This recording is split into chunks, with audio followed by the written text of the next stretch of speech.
Hello, Melissa. Another day, another episode of Poker Distilled.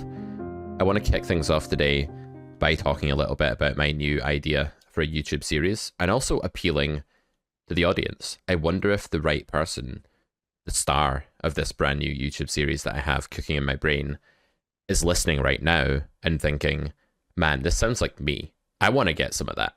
So let's talk about that first, and then we'll move on to discussing your exciting heads-up challenge with the cardroom manager. I love it. Taking on the cardroom manager in his own turf. He's probably rigging the deck and dealing from the bottom, but who cares? And then we'll move on to today's strategic element, which is all about trade-offs in the game tree in poker and how to understand that. Okay, so let's begin. Let's do it. Yeah. So what is this new idea you have, and how's it going? For people who don't know, some of you probably do, who are listening and who follow Pete on Twitter, but some people don't.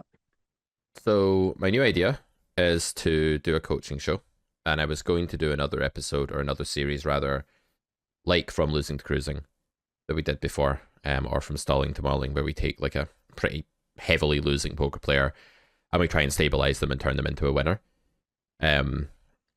That has certain appeal because people can watch that and say, oh, that's just like me. I'm losing right now and I'm stuck and I want to get out of 25 and L and I want to see how this person does it. We can sort of sweat that and see if it works or not.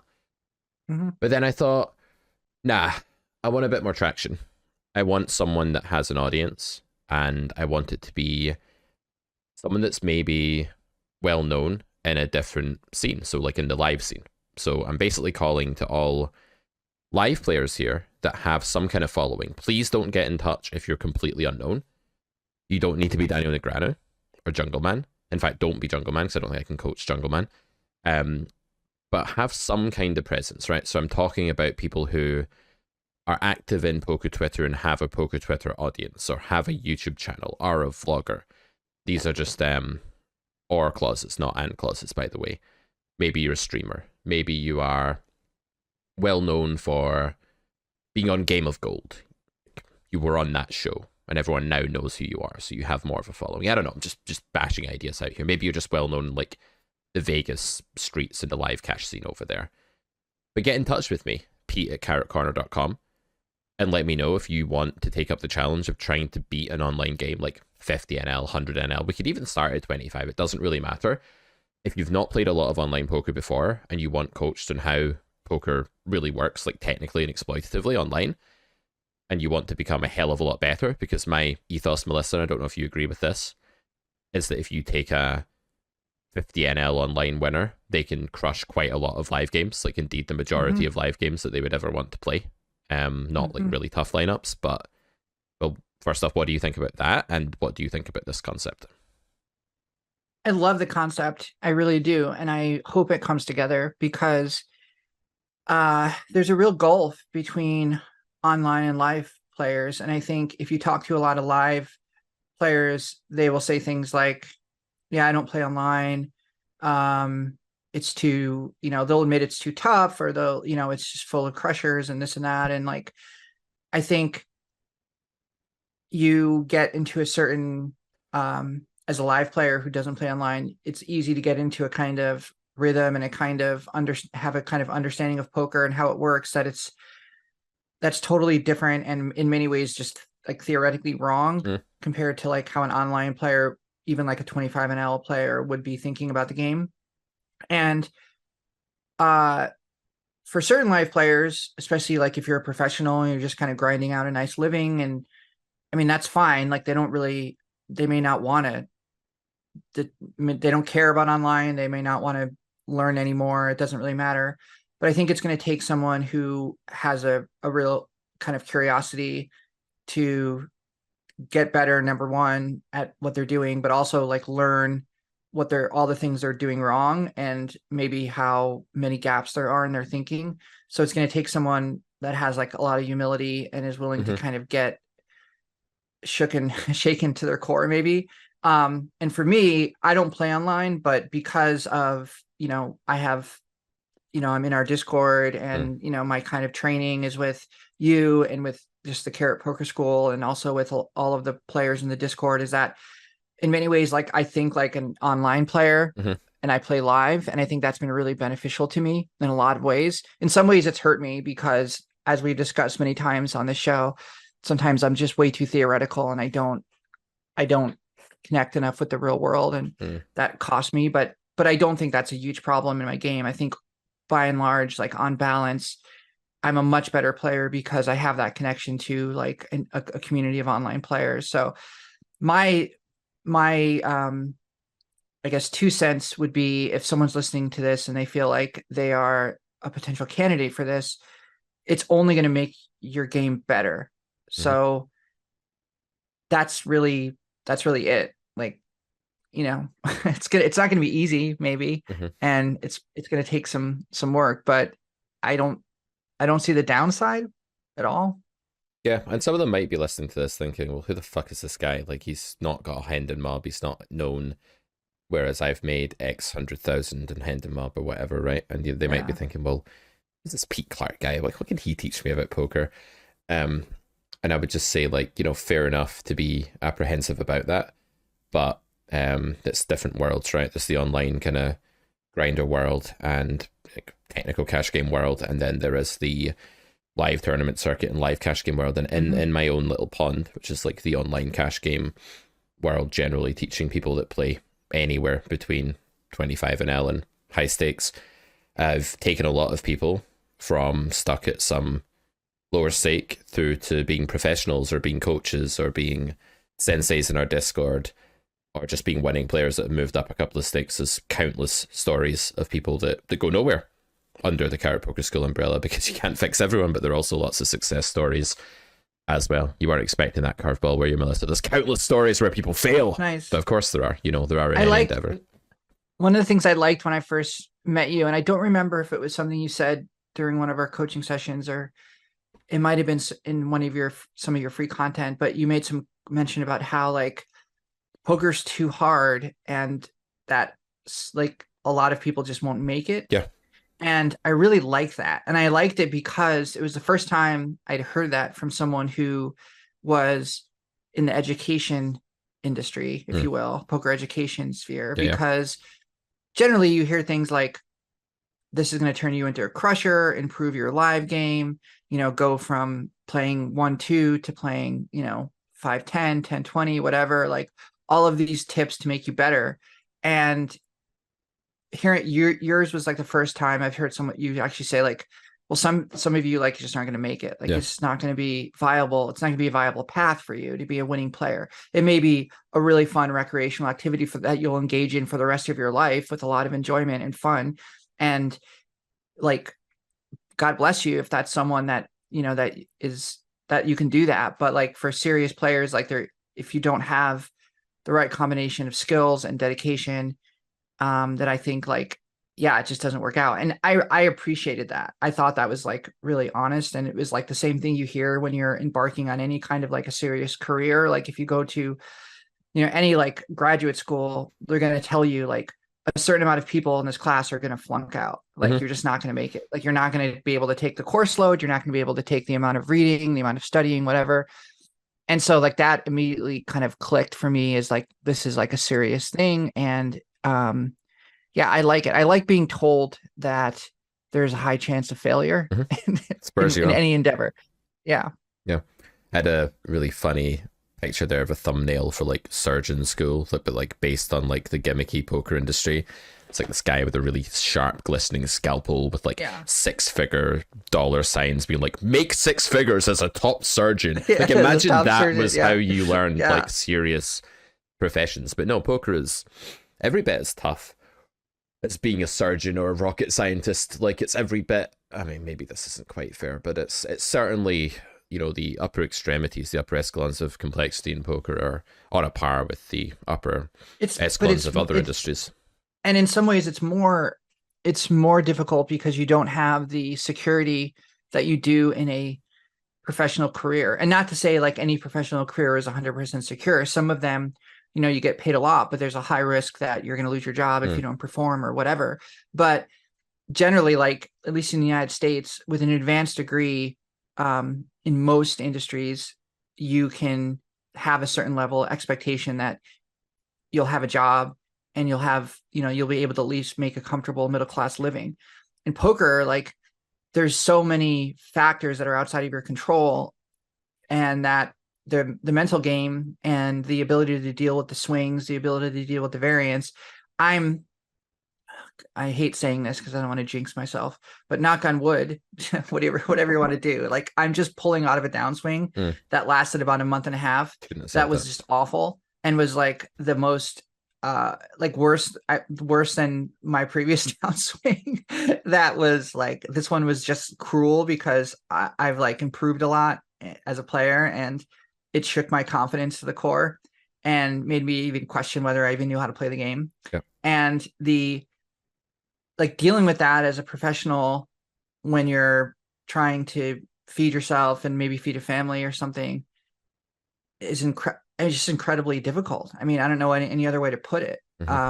So yeah. So anyways, I think it's every bit as difficult as any other professional. Yeah. So we career. have the added psychological sort of mayhem that goes on along with the technical puzzle that's bamboozling and daunting.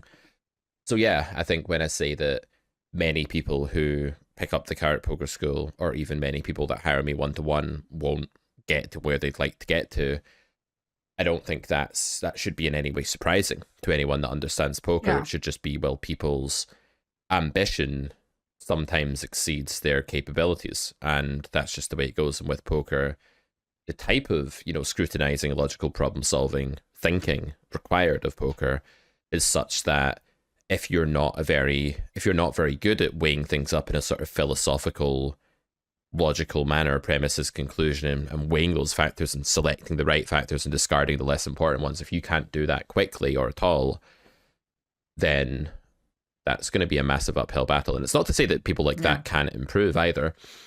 If you're someone that struggles with having a coherent, lucid thought process in poker, maybe you will never be a winner at 200 NL online, but most people, the vast majority of people will never achieve that.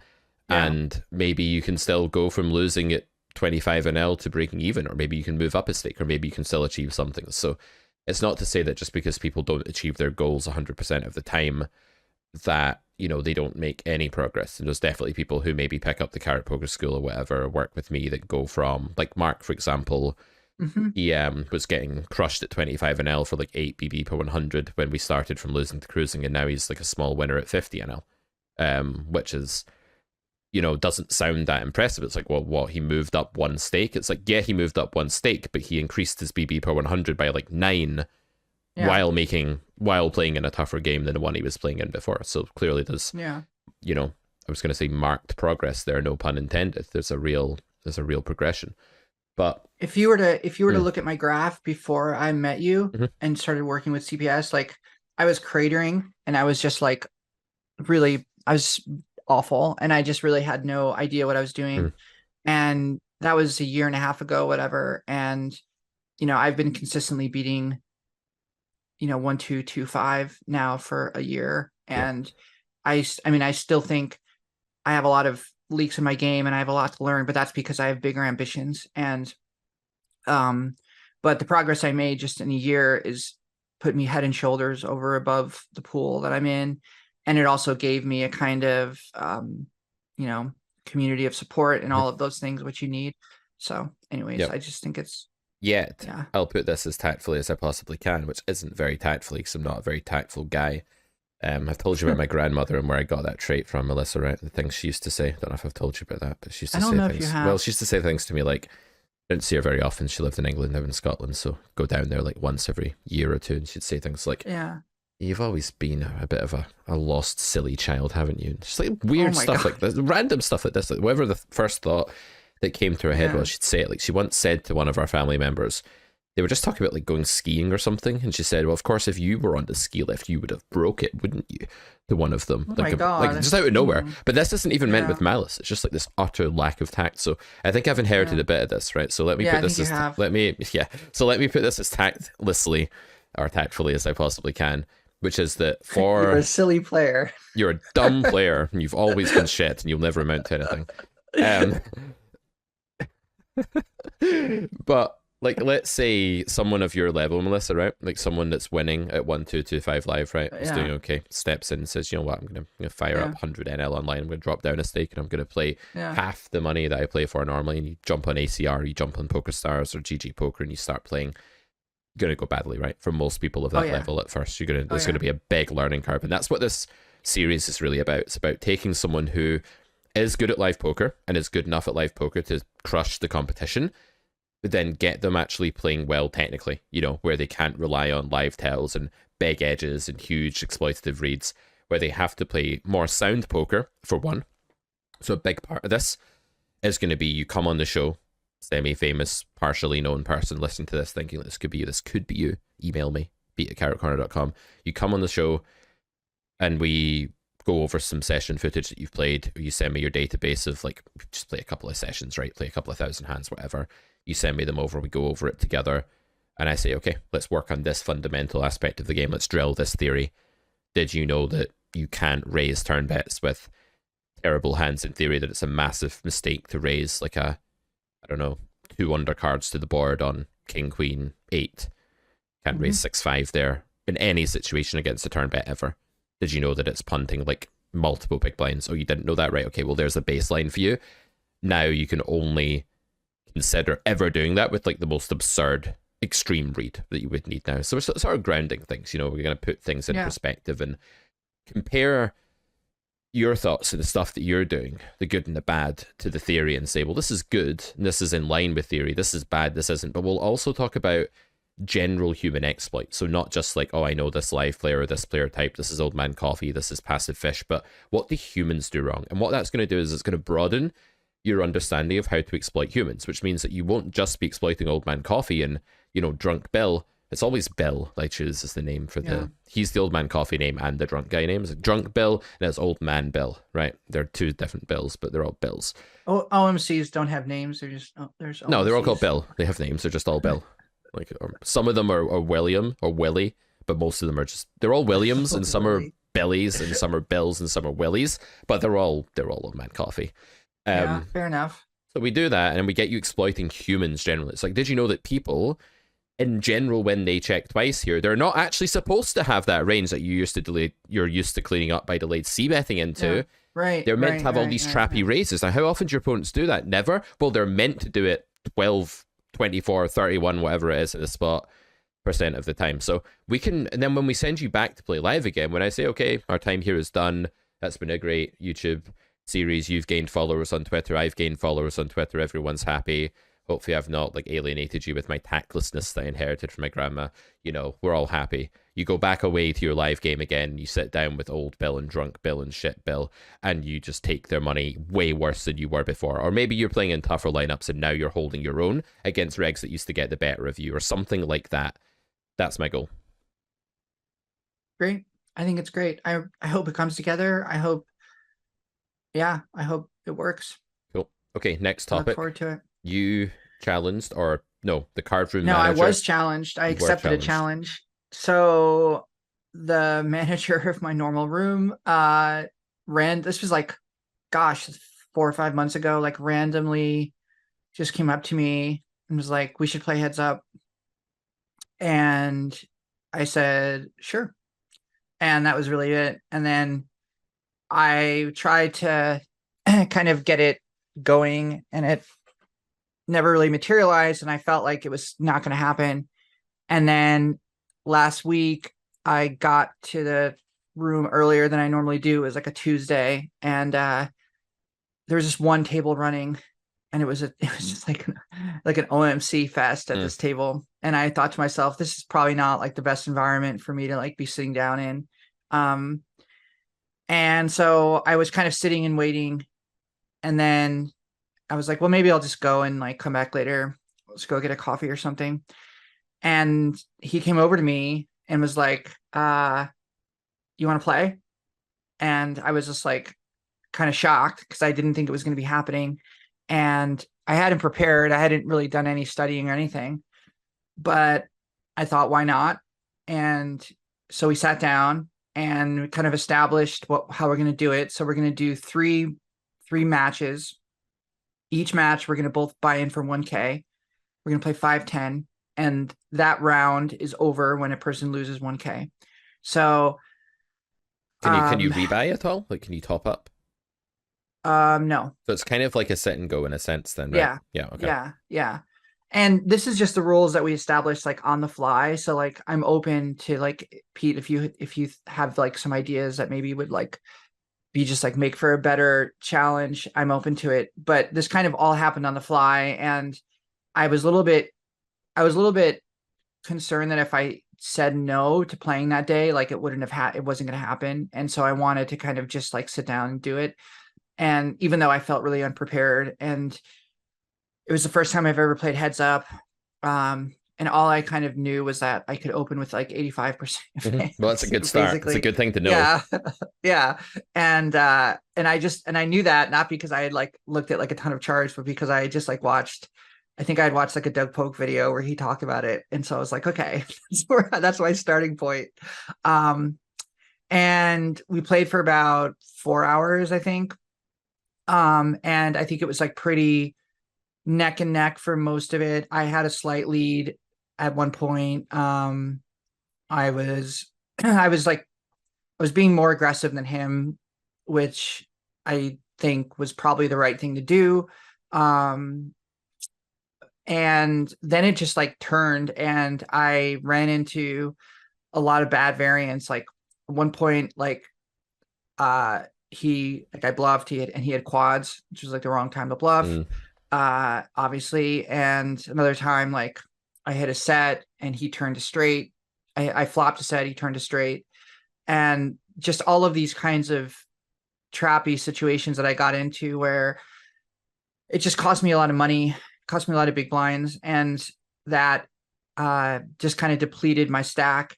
And the tough thing about heads up, well, there's a lot of difficult things about it, but one of the things is like the adjustments you have to make based on stack sizes is very similar, I would think, to like a tournament, to where like you're shoving at a certain depth.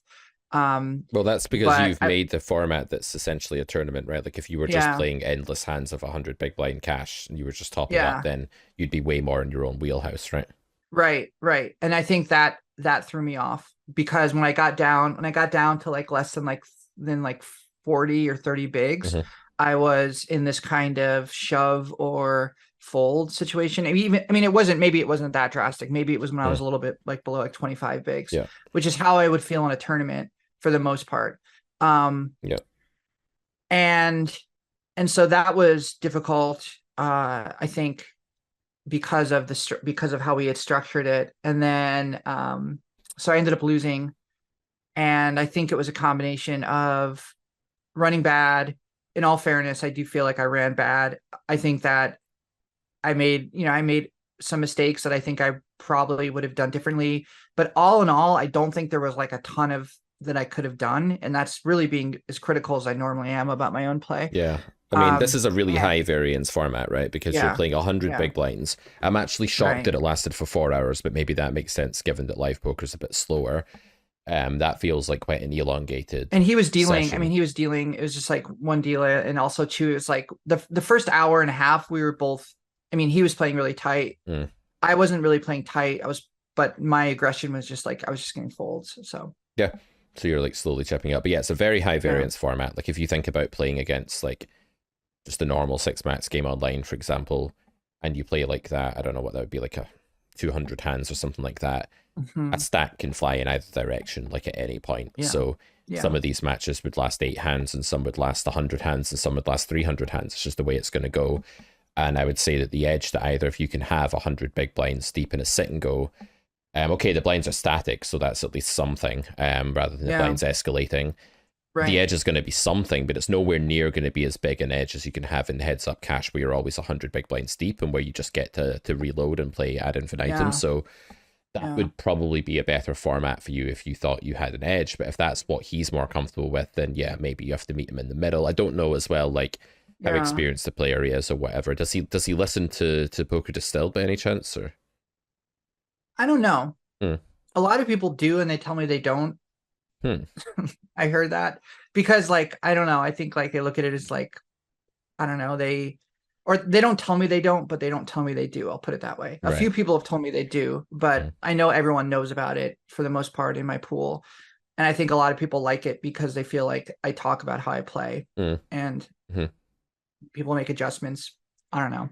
But a few people, I don't think I honestly don't think he does. I don't think he does. I don't think that he Mm. is, he's not a, he's one of those people that I think he's born and raised in Serbia and moved here when he was like in his early 20s, and like is a real like creature of live poker. Like he plays a lot of PLO, he plays a lot of mixed games, um, plays bigger, definitely bigger than, the Mm. normal kind of like person in my pool.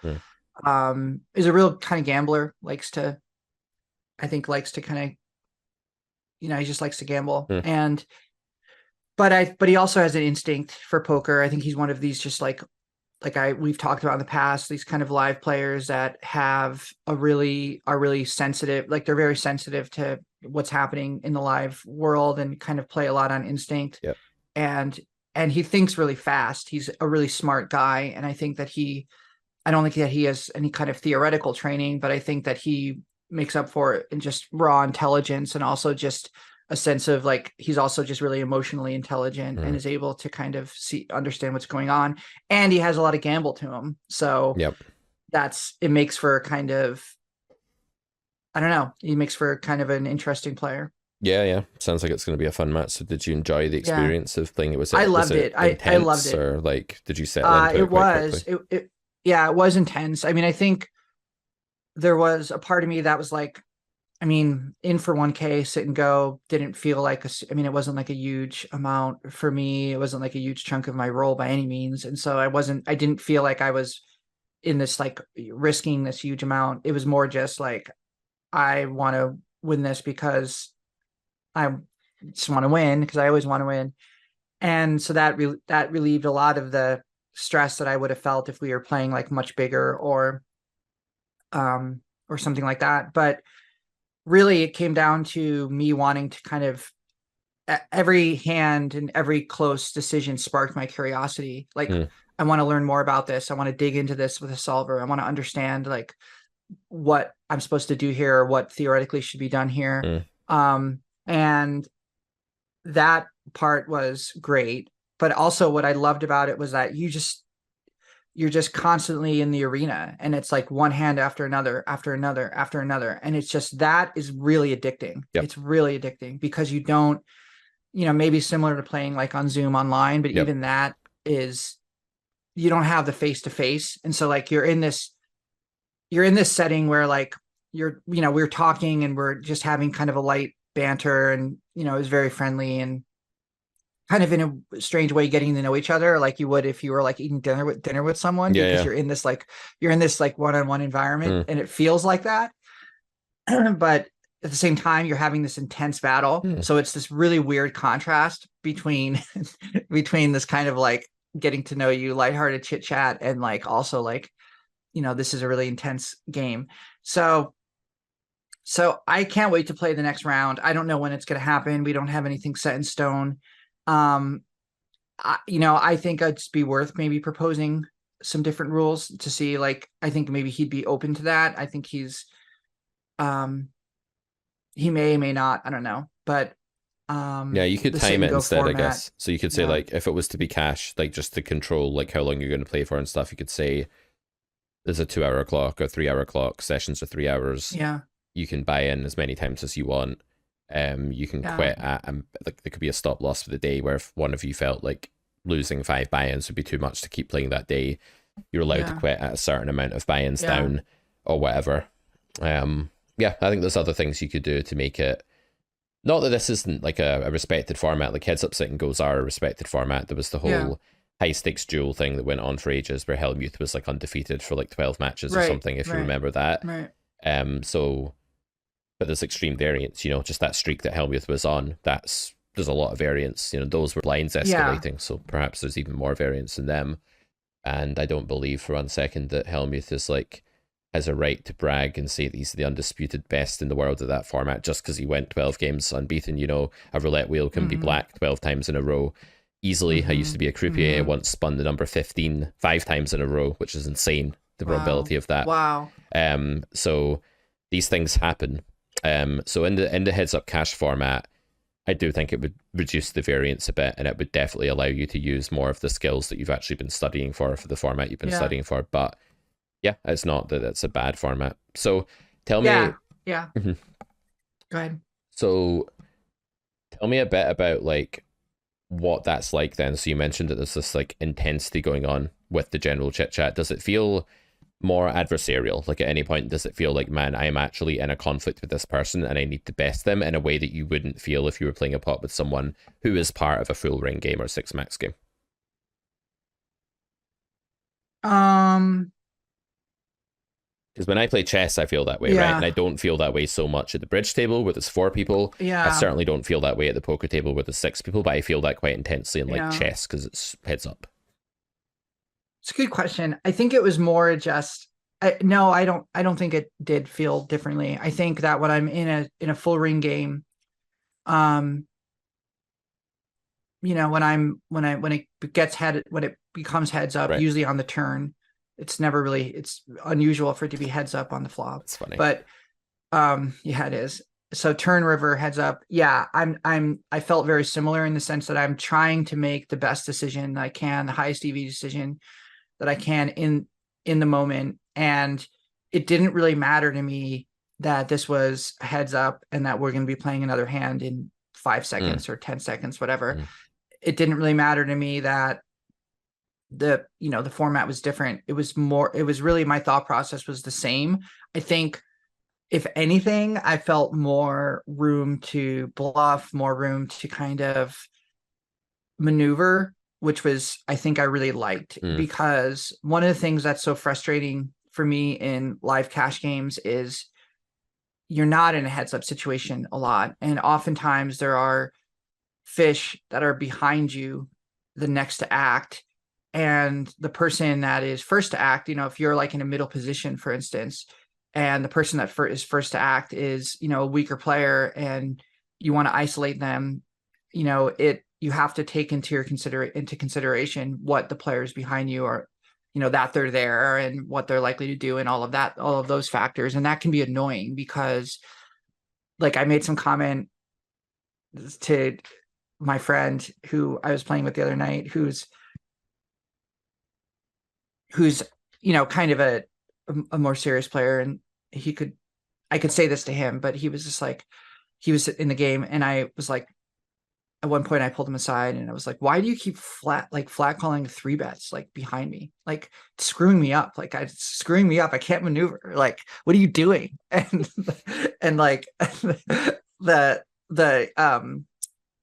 so like things like that, but you don't have that in heads up format, obviously. And I think I also feel like the edge that I have is I think a more I'm in more control of kind of yielding that edge in a heads up situation, maybe because it's only heads up and there's no other factors outside of that. Yep. And that is really a cool feeling. And I think more than anything, it's really intense to be constantly like decision.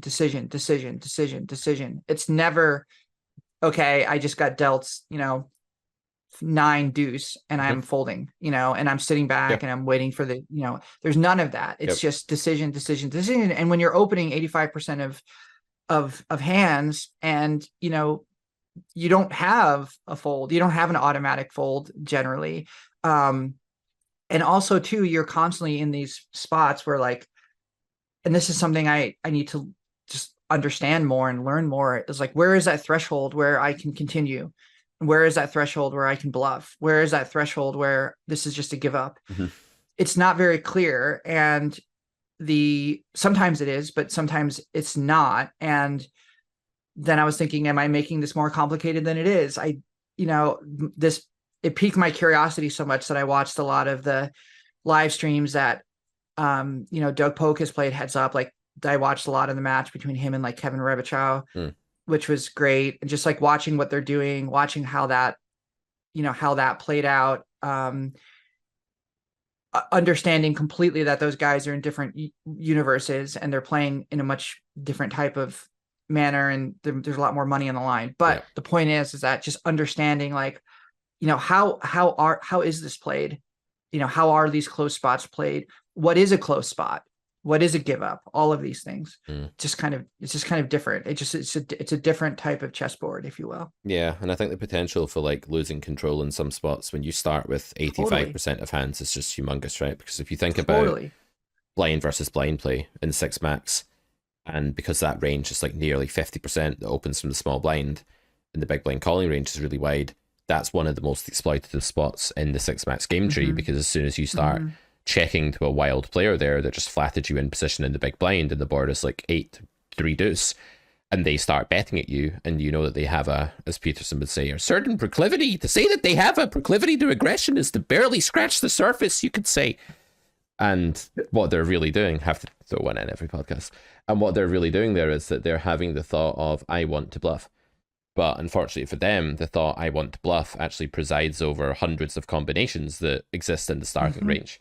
So yeah, that's a bit of a problem. And it means that when you're not aware of the width of your starting range and how much air is in it, and you have that proclivity just to invest money because you want to win the pot, you end up really, really over bluffing. So that's why in Cash Injection, the exploitative quick fix course, we talk about just bashing these unfiltered ranges, the idea of the unfiltered range, the range that has started off wide, not an under the gun versus hijack 3-bet pot or anything, not a cold 4-bet range, but a range that started wide and then wasn't forced to shed its bottom hands by facing a bet. Like the mere act of facing a c-bet forces the shedding of the bottom part of the range, you could say, right? So when you're playing heads up with someone and they are aggressive, or they're hungry for bluffing, or they just want to win pots, like just checking to them, knowing that they have 1,000 combos now rather than 600. They have like 1,000 or 1,050 of the 1, 3, 2, 6 starting combos. That gets pretty insane very quickly. So I think like one of the challenges for an aggressively minded player like yourself, Melissa, would be, what are the spots that he can see I'm completely going to overdo it in if I just fall into the trap of bluffing because I can? And I think bluffing because you can is a sure way to get yourself owned against a good player who understands your landing range, which means the range you arrive at on a street before you split that range by taking action. Certainly. And the other thing that I'm contending with is he's not a player, he's not very aggressive. And that leads to this kind of imbalance a little bit where, I can't depend on him to put money into the pot, to drive the investment ceiling kind of thing. So it leaves me, that certainly plays into some of my bias for aggression. You're fast playing your value hands more because you don't expect to get much money by checking. Exactly. And it also, the mental game side of it too, is that when you're, I went through a period where I was like card dead for, maybe like, card dead and heads up, meaning that I wasn't, connecting. It was just like, I was just kind of constantly in like no man's land after the flop. And then I'm dealt kings, and it feels like you have this precious metal thing. Precious metal. It's like, I have to be so delicate with this. And I feel this way sometimes in the nine-handed live session, is that so 1-2, there's so many passive players that, the slightest aggression in spots where they're not nutted, it's like they just scatter. And so it can be incredibly profitable, obviously, but in certain circumstances it can be a little frustrating. So in one hand I had kings, and it was like single raise pot, he raised, and I'm like, okay, I can 4-bet, I can flat, obviously, like I want to be 4-betting, and I 4-bet and he folds. It's like, and obviously that's the right move, right? It's like a 4-bet in a heads up. But at the same time, like if I had flatted, that would that been better? Like, was there a slow play here? Those kinds of things. Well, I mean, if he's not polarizing his 3-bet range, then all the less reason to slow play big pairs before the flop, right? Like if he's 3-betting too linear and too low percentage, then you're coolering him more often just by having the kings, and the value of the kings is in some sense going up. Okay, if he's folding queen jack suited to a 4-bet, It just means you should be 4-betting every single time you 3-bets. It doesn't mean that like there's Yeah. anything you can do with kings in Yeah. particular, because even if you slow play, you know, you end up playing post flop against someone who isn't aggressive enough. So it's not like you make Right. the money from the bottom of the range there. If anything, you just Right. fail to deny equity in a spot where you should be driving pot growth for Yeah. coolers and denying some equity to ace-x or whatever that's kind of live. It's not a sin Yeah. to make ace x fold. You know, if he has like ace 8 offsuit and you have kings and you make him Right. fold, it's Right. if he's not that aggressive anyway with those kinds of hands post flop, it's not a sin to make that hand fold pre. So yeah, it sounds like your kind of angle will be like 1,000 death by 1,000 cuts. You'll want to just like slice away at him and just like whittle him down until he's forced to take more risks and you have the commanding chip lead. I would avoid punting it all back in one impulsive play. It's very easy to like this is kind of like the, I don't know how you would put it, but it's like the sort of calm, wise sensei against like the eager young kid in like some kind of karate movie dojo kind of based film where like the kid is really aggressive and powerful, but the sensei can sit back and pick the perfect spot and then like catch him at just the right time with like whatever kick and end the fight in one. And you don't want to be like diving in headfirst to situations for a large amount of risk that are bad where he knows you're over bluffing and he can pick you off. If you can just like stab away death by 1,000 cuts and either force him to just be whittled away and just have a chip disadvantage, or force him to like lose his cool and change his game and feel like he has to take a stand, because there's nothing more of a sitting duck in poker than a passive player who has suddenly emotionally decided they have to take a stand, because the way in which they do that is usually more like a kind of grotesque flailing than it is any kind of measured counter assault. Yeah. Yeah, absolutely. Absolutely. So I'm excited for the rest of it. I think I'm going to be doing some studying. I'm going to be doing some work. But I love the format. It's definitely my favorite form of poker for sure. Like it's just so much fun. Yep. And it's like it's so intense and it's so all consuming that I like it's been a long time since I've like actually lost track of time. I mean, I always kind of lose track of time when I'm playing poker because, you know, like I said before, like I'm so engaged in it, but heads up, like you really lose track. You're really sucked into this kind of format, and that's awesome. And it feels so special, and it connects you in a weird way to like, I feel like the true root of like maybe like how poker developed and like how it was played before people knew how to play it. And it's just so pure. And that in itself is really amazing. And, yeah, like it feels like if there was like a poker Olympics, it would be like the marathon or something. It's like the oldest event, you know? I remember thinking No Limit Hold'em when I first played it was a really shit boring game, because I used to play 5-card draw, and that was the first game I ever learned. 5-card draw with, you know, one swap, antes pre-flop, pre-draw, betting pre-draw, one draw, betting post-draw. And that game, I used to play it 3-handed, and that game was like crack cocaine of poker as well, because you were either involved in a hand like battling with one other person, or it was a 3-way pot. Sometimes you'd fold like before the draw and you wouldn't be, but very, very often you just had loads of decisions and you were looking at 5 cards. The other guy had 5 cards. You couldn't see any of them. The only thing you knew is the other guy took X amount of cards, and you had to figure out whether you had the best hand and whether you could raise or whether you could call. It was almost like 5-card draws halfway between poker and rock, paper, scissors or something like that. So it was great fun. But when I started playing No Limit Texas Hold'em, I was very much like, oh, this game sucks because you're dealt a 7 and a 3 all the time and you fold and you just do nothing. Like, what the hell is this game? And it was only when I discovered 6 max online cash that I was like, okay, this is a good game if played in this context, playing 8 tables of this 6 max variant. But like for me, like I've said this to you before, to sit at a full ring table, I can't think of a situation where I'm more aware of the passage of time, because I just feel like I'm literally doing nothing. I feel like I'm in some kind of cell. So yeah, I can see why you're really enjoying the foray into heads up. All right, so let's talk a little bit about branching and splitting and trade-offs in poker, right? A bit of a strategic segment here. So very often when I hear poker commentators commenting on the game, trying to simplify it, maybe they don't have the best understanding of the game, they can fall into the trap of being very results oriented, right? So I often hear poker commentary going on in clips I watch, something like, oh, a guy had, I remember a hand where, and the audience can help us out with where this hand occurred, but someone had tens and it was a heads up, like final stage of maybe one of these like Triton events or something like that, and the guy like limps, blind versus blind with no, the other guy limps, I think small blind limps and big blind checks with two tens. And the commentator's like, oh, he checks, that's weird. And the flop comes in such a way that the other guy like flops it straight with like 5-3 or something like that. And all the money goes in. They're only like 18 big blinds deep or something like that. So tens is probably a fine slow play at 18 big blind stack depth, I would imagine. Like there's a real trade-off there, right? Because if you raise with tens, you put more money in the pot when the guy has a continuing hand. Okay, great. So in that branch, you're very happy that you raised and you're glad that you didn't check. And in the branch where your opponent folds pre-flop and the flop was going to come in such a way that would cause you to lose to that hand that folded, you're also really glad that you bet. That's great. But what about the times when you raise pre and the guy folds a hand and would have flopped the second best hand or would have bluffed it off to you post-flop or something like that?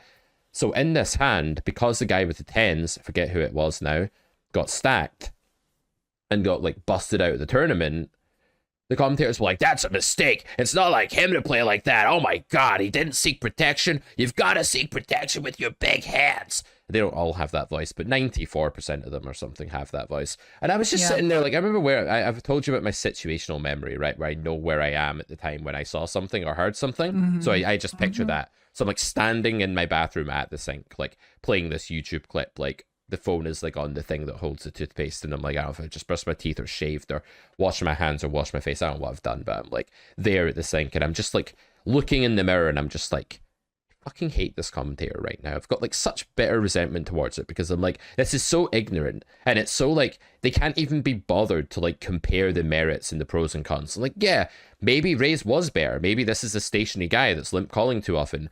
Maybe, you know, this is a guy that isn't going to bluff much if you check back. Maybe Rays was better, but can we at least discuss the technical merits of like where Rays would be better and where check would be better, rather than just grabbing one single notion and being like, blah, protection. There you go. You didn't get protection. You got sucked out on. Ergo, you should have got protection. Like, this is so brain dead. It's almost like we're simplifying the game tree to just being like, what happened? And now we need to be telepathic to play well. And that's a bit of a reductio ad absurdum right there. That's a bit of a problem, you know? To say that that's borderline psychopathic is to barely scratch the surface of it, man. You know, I realized the other day that if someone like went and clipped all of your Peterson impressions and just did like, that would be an entire podcast in itself. Just like clipping them all back to back. Instead. Yeah. Following is a conversation with Melissa. Yeah, that's good too. I was listening to him today and he was like taking the piss out of his host for the entire episode. Like he was just in this like little schoolboy mode where everything the guy said, he'd just be like, the guy be like, I'm really happy that I can, and he'd be like, still get it up in your old age. And the guy be like, what did you say? And he'd be like, nothing, continue. Like he's just doing this for like the whole episode. Like Lex really cracks me up sometimes. He gets in this mood where I'm like, I get it. I totally relate to that. Like, I'm going to torment you like a little school bully clown kind of mode. Like, I totally get that. I'm like that sometimes as well. So, but anyway, this failure to really see the branching of the tree and the trade-off and the pros and the cons, it's a huge issue because it leads to blindness. It leads to myopia and it leads to this sort of fog of war that's impossible to see through. Yeah. And a lot of my one-to-one students, like, that's one of the things that makes me want to bash my head off the monitor is when I'm like, okay, what do you think happened in this hand? And they're like, oh, I hate this hand. I played this hand terribly. And I'm like, well, why did you play it terribly? It's like, well, the river's just clearly a fold. Like, he's clearly not bluffing there. And I'm like, this is a really overbluff spot. What are you talking about? And they're like, really? So I did well? I did good? It's like, no, you're doing really bad right now because all you're doing is thinking about the way you played it and what happened to you. And you're trying to work backwards from the conclusion to pick out one sort of, I don't know, whatever seems like the most relevant data point that's related to that showdown, and then you're trying to make that the full fabric of the hand, and it's just not. So what seems most pertinent to you when you're reeling from the sting of a result of a hand is rarely the thing that's like what you should actually be analyzing. So maybe we can talk a bit more about pros and cons to common poker situations, how to understand them. Like, for example, if you consider having top pair on the flop, right? You have queen 10, you open the cutoff. The big blind calls. The flop comes queen 6-4. You have queen 10 offsuit. Theory mixes. Okay, that doesn't mean you should mix. If you check, there are pros to checking. If there are cons, there are cons to checking. If you bet, there are pros to betting. If you bet, there are cons to betting. And in Mm-hmm. equilibrium, these just so happen to be balanced out. The seesaw is at 180 degrees, but it's not always in real life. It might be 190. Mm-hmm. Now one side is tilted slightly up, and now you have to check. So I think if we understand pros and cons a bit better, we can see the slight tilting of the seesaw in either direction against a certain human, and then we can pick the right strategy. So maybe it's worth us just speaking for a second about what those pros and cons are, and how to analyze when they swing, like when one becomes more strong than it usually would be, or weaker than it Right. usually would be. So what is the drawback to betting top pair on the flop? This is something live players do all the Mm-hmm. time. It's almost a default. Oh, they checked top pair? Oh my god. It's Yeah. like, no, this is actually very standard. So you should shut Yeah. up and you should do the carrot poker school. But anyway, before I go on this rant again, what is the drawback to betting top pair on the flop then? Like, let's talk about that. Yeah. Well, there's a couple. I would say one is your opponent folds. Mhm. And there's no more money invested in the pot. Number two is that Well, let me elaborate on one, right? So let's say your opponent folds a hand that in some other branch of the tree and like later on gives you money, right? So if they fold a hand that's never giving you money on another branch of the tree, then that's good for you because you clean up that equity. Even if that hand has just one overcard or backdoors, you still clean it up, right? But if they fold a hand that in some branches of the tree they would have bluffed later, and this is the case with many fish online, they're just going to stab at you when you check back at low stakes. Or if they would have been able to hit something later, like a second pair that would have called down, then yes, that's a con of betting. That's a bad branch that doesn't make betting wrong, but it is a disadvantage of betting that needs to be, you know, put into the bowl as one of the ingredients when we're looking at that cake mix of strategy, right? Right. I think another con would be that for players who are, you know, your opponents who are perceptive, it could be, well, she's betting, she has top pair. And that is, you know, maybe to some listeners that seems really basic, but I actually use that exploit a lot. There's a lot of players in live poker who are so terrified of the turn card coming and destroying their equity that they feel like they have to invest now. They have to stop whatever's coming. They have to reduce the chance that whoever calls them is going to profit on the turn or is going to be in a better world on the turn than they are in the river. And if they do, it means that they paid a lot to get there. So like you'll hear sometimes in live games, players will say things like, you pay too much to hit your flush, something like that. So a tell, to be honest with you, is a fish potting it on the flop. Yeah. That is like, an extremely underbluff sizing for a fish to use on the flop. And it's like, okay, two possibilities here. Either this is just the fish's standard c-bet size. That's really rare. There's very few people out there who just do that. The one that's an even bigger tell, right, is the 3-bet pot. When they pot the flop in the 3-bet pot, they have an overpair like 92% of the time or something like that. Like, it's insane. And therefore, when they bet smaller, they may be over bluffing now. Or when they check, they have this underprotected range. So we're kind of going off on a tangent, but the real fruit of this exploit of like this person always bets top pair big is not, well, it is when they bet the flop big. You can start folding hands you shouldn't be allowed to fold, but you can also pillage their non-big bet ranges, their checking ranges, and their small bet ranges and stuff like that. And that's another drawback. A third drawback would just be like when you're being coolered, you lose more. Like when I have a set and you have top pair, now you didn't control the pot size. You people say, "Oh, this is a great pot control check by Melissa here. She's really onto something." It's like, no. She just checked this time, and I happen to have a set. Like, shut up. I keep doing that croaky voice because there's one poker commentator that sounds like that. I don't know if he's even like terrible at poker, but he sounds a bit like that, and that's the voice that's stuck in my head. Well, and the other thing too, I think like in a 3-bet pot, for instance, the advantage to checking is you can check raise. So like if you check and your opponent bets, you can check raise. And so you're allowing your opponent to contribute to having that pot reach its investment ceilings if you have value. The other thing is that if your opponent checks back, like the turn in a 3-bet pot on certain boards. I mean, you could overbet on the turn. There's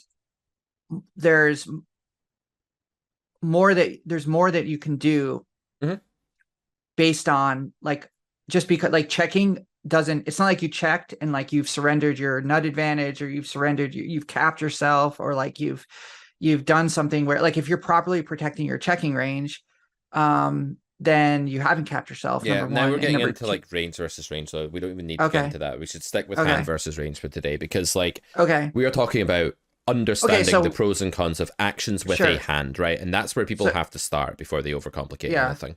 Okay. So I'll give an example. This was a single raise pot from this weekend where there was a straddle on the button, and she was kind of a more passive player, and I was like under the gun plus 2. I think it was early position, so there was both blinds flatted. It was like $5 straddle, so it was like small blind calls, big blind calls, folds to me. I have pocket queens. I raise to 20. She kind of hesitates and makes a really reluctant call. Okay, so already I know that I likely have the better hand going Live into the players flop. with straddles is like dogs with like a fucking shred of meat that they got out of the bin. It's like you walk past your dog and he's like, "Rawr!" And you look down and he's got like a bit of the lid of some like minced beef packet. It's not even got any meat on it anymore, and he's like fucking threatening you. That's live players with button straddles, man. Okay. Sorry, continue. There's your grandmother. So Don't ever compare So me the to her two- again, Melissa. sorry. Sorry. This brings up trauma. Button calls, the 2 blinds fold. So we go to the flop, and I bink a queen. It's like queen 9 deuce or something. And it's like super dry. And I checked to her. She checked back, and I could have bet. The trade-off in my mind was I bet now and she folds. I check, or maybe she calls. It's not clear, but or I check and allow her to either invest more or check back. She checked back, and the turn was a king. It's perfect, like an ideal card, because I'm thinking, calling my raise on the button in a straddle. Yes, she's very wide. She's incentivized to call wide when you're straddling on the button, but still, like, there's a not small chance that she's got some form of Broadway. And so at that point, I was like, okay, at this point, I think it's clear that I could check again.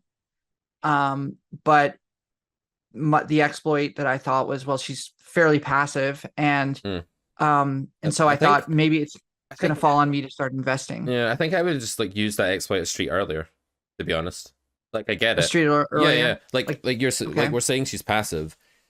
You can check here, no problem. Like in theory, you don't have to see bet. Are you talking about on the flop? Yeah. In theory, you can check the flop, but you can also bet.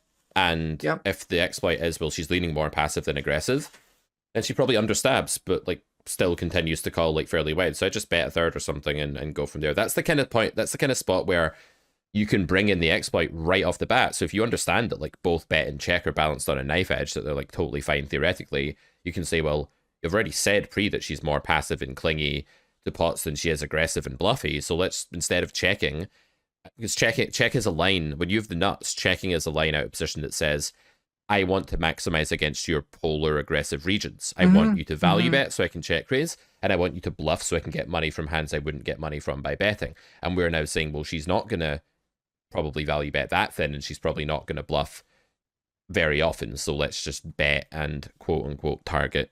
We hate this word, blah, blah, blah. But there, I think we can say we want to play against her medium merged stationary stuff, because that's more likely and more abundant with respect to investing than the other stuff. It depends on your read, right? But we can probably do that from the flop. But yeah, on the turn, I 100% agree that like betting is the way to go now, because she has so much like pair plus gutter, one pair, like all of this stuff, right? So let's bet the turn a hefty sizing. Yeah. Right. And I'm B75ing on the turn. You could even pot it or whatever. I could even pot it, yeah. You could say, you could argue as follows. You could say something like, well, if she has king, jack, etc., she's totally inelastic to your sizing now, And if she has like some underpair like fives, she's probably just folding to any size. So like if you're going to be 75, why not even over bet or pot? It feels better to me in this spot. But this is what I mean. This is the kind of experience, like knowing how to size your bet comes from understanding that base trade-off, and it comes from understanding like the elasticity of the opponent, right? But anyway, B75 is not like a disaster. So but and what I think is like an area that I'm like, I look at as like a clear sign of improvement in my own game is that at no point in the hand did I think there is only one option. Like there is only one thing to do here. And I have top set. I got to get it in. I need all her money. I need to trick her into investing. She's passive. She's going to fold if I show any kind of aggression. So therefore I'm going to check to the river. I mean, at no point did I invent this kind of narrative that forced me into making like, into seeing just tunnel vision, one choice. It's like, no, it's like I'm in this really wonderful world where I have like a lot of equity here. I think the effective size was about, I think about 150 bigs. So like beautiful little world, and not as deep as like I would be with other players at the table, but no matter. And that the kind of thing that I look back on and I'm proud of myself for, and I can look at as like being like a sign of improvement, is that I didn't have that tunnel vision. And I thought, okay, there's multiple things that I can do here, but they come with a price, right? There's a trade-off. So, you know, one of the things that I think is like a real sign of like unsophisticated thinking, especially when it comes to any kind of public policy or political thinking, is when someone says like, oh, well, you know, I have to go out and protest because this is clearly wrong or this is clearly right. It's like society and humans are so complicated. It's very rare that you're going to have an issue that is 100% one way or 100% the other. There's always levels of nuance and complications, and you know, all types of ways to digest something and interpret something. Like unless you're going out in the streets to protest against like forced slavery, like I don't think like there's a clear answer. And so the way of like understanding, like there's trade-offs. Everything you do is going to have some benefit and it's going to have some negatives. And this is something that's like foundational to really any kind of, in my opinion, like sophisticated thinking, is like, yeah, you could do this, but there's going to be trade-offs. And so bringing that into poker, it's like, yeah, I could check here, but there's a trade-off. I could bet here, there's a trade-off. And entertaining that and letting those kinds of scenarios play around in your mind makes it so much more interesting, makes the game so much more interesting. It makes you feel so much more powerful. And just like you would if you were someone that was going to, you know, stand up at a local town meeting and argue a point or debate someone, you want to understand what your opponent's position is going to be. You want to understand the nuances of your argument, because if you just come up there and say it's one way, you know, it's wrong. You're going to lose. And so that's kind of how I felt in that situation. So I get to the turn and I invest, you know, at B75, and she flat calls, just calls. And we go to the turn, and we go to the river, and the river's a 10. Oh my God. Offsuit. Yeah. That's queen 10, 6, king 10. Queen 9, 6. Oh dear. 10. Yeah. Oh dear. So it's 4 straight. Yeah. Okay. So I bet pot, a little over pot, and she hesitated, and made the call. I show queens, I'm good. She shows king 10. So she went runner, 2 pair. Yeah, pot feels too thin to me. Like it feels like a polarization mistake. I think we need to be going smaller than that. Like so many of our hands have a jack in them. A jack is a straight, right? Yeah. Any jack. She would have to have ace jack, if I remember correctly. Hang on, I'm getting confused. King, queen 10, 9. So any jack.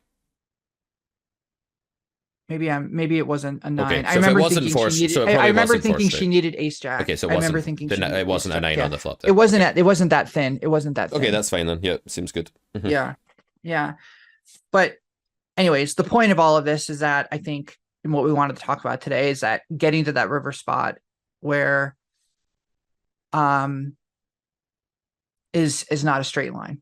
Yeah, but equally we can't have the carrot corner audience thinking it's okay to pot 4 straight rivers with sets, because generally it's not. So I had to be a total dickhead there and just like make sure that wasn't the case. But yeah, no, 100%. That's the point, is the turn trade-off and the flop trade-off. And I think the best point with this hand is this one about don't go into like a tunnel vision one track mind of, oh my god, it would be a disaster if my opponent folded, I have to keep them in the pot. I see this all the time from live players and online players too sometimes, the default checking when you make quads. Like, yeah. I actually checked quads for 3 streets this morning. But it wasn't because I was scared of my opponent folding. Like I opened 4s in the small blind and the flop was 5-4-4. So I flopped quads. And 5-4-4 is a board I'm going to check on all the time, right? A small blind against big blind. So I checked lots of stuff there. The opponent checked back, and the turn was like a 7 or something. And again, I was like, well, they're going to do a bunch of betting here as a bluff. They're going to do some value betting here. I'm going to go for a check raise. You know, grade 2 lecture 5, Carrot Poker School. If you're out of position, you can check raise in many spots where you, as long as you think your opponent's not a complete passive station, then it would be bad because now you're like ensuring pot stagnation. So I go for another check, they check back. River is a flush bringing queen. So now the board is 5-4-4-7 queen with 3 hearts. And I'm like, okay, I've got quad still. Either my opponent has like some terrible showdown value like ace high or king high that's just not going to call a bet very often. Or they've hit a queen, in which case they'll value bet if I check. Or they've hit a flush, in which case they'll value bet if I check. Or they have nothing, in which case I want to give them the chance to bluff. So in my mind, the river is the clearest check I've ever seen. But the most default reaction for the live player there is, well, I trapped twice because I was terrified of them folding. Now I'm getting the sensation of like time has run out. So instead of actually analyzing the board texture and analyzing the opponent's range, I'm just going to bomb pot and hope they call. But like I had to commit to the third check, and they checked back with king high. Like they just didn't bite this time. But it's like, okay, at least I played the hand in a coherent way on the river, right? So it's not that it's always bad to slow play your hand. There are times when it's a good thing to do, and that won't always work, right? There's times when you slow play 3 streets and you win nothing, and I show down quads. I just go check, check, check, and I show down quads. And if a poker commentator was watching me, he'd be like, this Pete Clark guy's a fucking joke. Like, he can't spell poker. He checked down quads. But I was out of position, right? And it's about understanding what that trade-off is. So in your hand, the trade-off is like, well, do I bet the flop? Do I check the flop? And then the player type can say, just because that's a normal equal trade-off in a neutral situation doesn't mean it is against this person. So who's this person? Who's this player type? Who's this pool? And then which way does it actually go? You know, which way does the dial fall? Yeah. It's a lot of times too, this isn't always the case, but there's some players in my pool who I'm generally sure, based on their bet sizing, their mannerisms, how they play, that they're bluffing, and they're betting small. They're betting quickly, kind of thing. I had a hand where I had queen jack out of position, and I flopped a boat, queen jack jack, and I check, and opponent passive OMC type throws out a bet of like $15 into a $45 pot. And so, I'm faced with, okay, do I check raise here? Do I flat call? And I ended up calling, and then when he bet again on the turn, I raised on the turn and he immediately folded. But one of the things I was thinking about is there merit to calling again on the turn and then block betting on the river? So betting, calling on the turn. So, at that point, there's maybe 30 big blinds in the pot going into the river, and then putting out a bet of 10 big blinds as a block. Well, what do you think his range is? I think his range is pretty air heavy, to be honest with you. Then don't block I think the river. that, you're just shutting down, unless you think he's going to spew against it. Like I think that would be the exploit, would be because otherwise, some of these players, you literally check back to them on the river, and it may be the similar situation as to when you had the quads, where they just check back and they say, I missed, whatever, I have ace high, something like that. I guess that what I find myself weighing a lot in my head is, this isn't always the case, but a lot of players just don't bluff enough. And bluff, and they don't recognize mandatory bluff spots on the river. They're committing river blunder theorem. They're not, they're just not aggressive enough. And that sometimes that's a delicate balance for me to just to figure it out. So it occurred to me after this hand happened is, well, could that have been a spot where I could have block betted as an exploit to get him to spew? Yeah, maybe. It depends if we think like, depends what we think of his bluff frequency normally. Like if we've got a tell that his range is really weak, that he's like very rarely value betting, and it's usually just got like ace king tops or like some bluff, then the normal play with queen jack would just be, well, if those aren't high equity bluffs that are bet calling the turn, then the normal play would just be to call and check the river and open the door, you know, maximally for him to bluff again.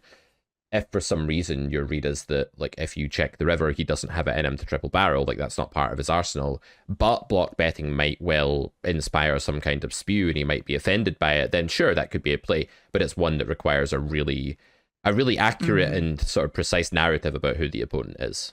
Yeah. All right. It was interesting. Well, that's been an interesting discussion of branching. Interesting discussion about your heads up match as well. I'm really intrigued to hear how round 2 goes, and I wish you all the best with that. I think the audience will be railing you from the side here and wanting to know how you get on, as will our Discord group as well. Yeah, and thanks for everyone who left encouraging comments in our Discord. Do leave more. Nice. Melissa really likes them. You know, we got an email the other day and I showed it to you and you said it kind of made your morning. So guys, if you want to make Melissa happy, do send us your feedback on Poker Distilled. You can email me at support@carrotcorner.com. You can email us, or you can leave comments on YouTube or in the Discord group. Yeah, I really appreciate it, and it's really I think it's dumb, and I don't want to hear from you. But Melissa likes. Well, Pete is a hardened content creator, and so he's been doing this for a while. But I'm not, and I kind of meagerly stepped out into this arena, and half the time I think, I'm like, is this useful? Do people like it? You're doing a great job. I think people generally do, but yeah, you're not. I get a lot out of it. So good. All right, and then finally, I'll reiterate again, going reverse order here. If you're listening to this, if you're semi-famous in the words of Hoodie Allen, kind of sort of like almost made it, check out. If you're Hoodie Allen, even better. If you're listening to this, then no interruption. Just email me right away, and we can get started. But no, if you're a poker player, you're a little bit known, you're listening to this, you're thinking, I want to get better at cash. I want this guy to berate me in front of loads of people. I'll be nice. Then do email me at pete@carrotcorner.com and we'll set something up. I want to find the right person for this. I am not going to rush. I'm not going to just like accept someone because they're really keen. I want to find someone who does have that following. So you don't even need to be good at poker. You can be like a recreational player with a poker following. It doesn't really matter. It's just about getting exposure in both directions and making you better. So get in touch if that sounds like you. What if you're someone who doesn't play poker but has an interest in it, but you have a following in another area? Yeah, I mean, I think that's amazing. So if you're a chess streamer, like if you're Hikaru Nakamura, if you're Gotham Chess, if you're Levy Rosman, if you're anybody, if you're Eric Hansen, the list goes on, man. Like if you're one of these chess streamers, hit me up. If you want to get started in poker, we could do that. Like if you're a chess streamer or chess YouTube person watching this, or you're like a grandmaster, if you're Magnus Carlsen, doesn't really matter. Get in touch. If you're a sports person that's really like quite well known, get in touch. That's an excellent question, Melissa. It doesn't even need to be a poker player, but the ideal would be like a live poker player trying their hand online, because then we can coach at a level that the audience is getting more out of it. The only slight reservation I'd have with teaching a complete beginner is that the audience would kind of be like, right, he's now teaching them that a straight is better than trips or something like that. So we'd get you up to like some kind of level first where, I don't know, maybe we do a crash course or fast track or something. But yeah, 100% great idea. Famous person from another industry. Bring it on. Okay, good. Yeah, because I was thinking like probably Taylor Swift was like listening and thinking, I've never played poker before. But I don't know if she'll be interested. She might be a bit intimidated because I'm quite well known. But Taylor, if you're listening, don't worry. Like it doesn't matter that there's a gulf in our fame. Yeah, it'll be fine. I'll look after you. And Melissa's a fan. Not like a full crazy fan, but I enjoy her music. And I think she's really talented. That really surprised me. I think she's insanely talented, and her albums are really good. I don't get the whole like crazy fandom, but it's also because I'm not like 14 years old. But and I don't think I'd ever like go see her in concert. But yeah, she's brilliant. She's absolutely brilliant. If you're one of the Spice Girls and you're watching this, okay, I'll stop. I'll stop now. Now we're going into Pete's teenage. You want me to rank them? I did rank them at no. one point. Okay, I won't. No, Spice Girls are also amazing. So all Spice Girls are created equally beautiful, or so the modern day. No, they're not. There's a clear ranking. Well, they were not. A clear ranking. Final anecdote, there was a game called Worms on the PlayStation where you controlled a team of 4 worms and you like blew up the other team's worms. I don't know if you ever, I don't think you played it because you spent your I was popular when I was younger. No, you weren't. You were scraping cobwebs off dusty books and reading them and absorbing 17th century literature. That's kind of accurate. Mm-hmm. Yeah. But I was also popular. People like me, yeah, and I didn't play computer. I didn't play computer games. I wasn't like you. I did different. I was experiencing life. Mm-hmm. I wasn't like you. Go ahead. Well, that's all. No. So in Worms, like you name the team. So I had a team called like, I don't know, a team called Spice Girls, right? It was one of the teams that I made, and only 4 of them could get into the team, and I won't say who, but one Spice Girl had to be left out. And it was done in order of who I liked the most, I'm afraid. And there is a hierarchy to things, and there is a hierarchy to life, and humans are a hierarchical species, and without hierarchy, we wouldn't even have sense. We wouldn't even be able to distinguish one thing from another. So please don't get rid of hierarchies. Like, let's not have them be oppressive. Let's not have them be misogynistic, but let's have hierarchies because they're great conceptual things. And I want to end on that point. Who did you leave out? Did you leave out Sporty or Sport? What was her name? That's Mel C, Sporty Spice. That's a fair guess. I don't really want to say because I know that they're all listening to this and I don't want to offend any of them. That's fair. Mm-hmm. That's fair. That's fair. And considerate. Yeah. Well, thank you everyone for listening. Let me just say it wasn't Jerry, it wasn't Ginger Spice. Let me just in case she's worried. Well, I knew because like the carrot thing, right? Right. Yeah. Sorry, do your outro. My outro is thanks everyone for listening. Please get in touch if you want to take up Pete on his offer. I think that'd be really exciting. And that's all. We'll see you next week, I guess. Yeah, sounds good. See you then, guys. All right. Bye-bye. Bye.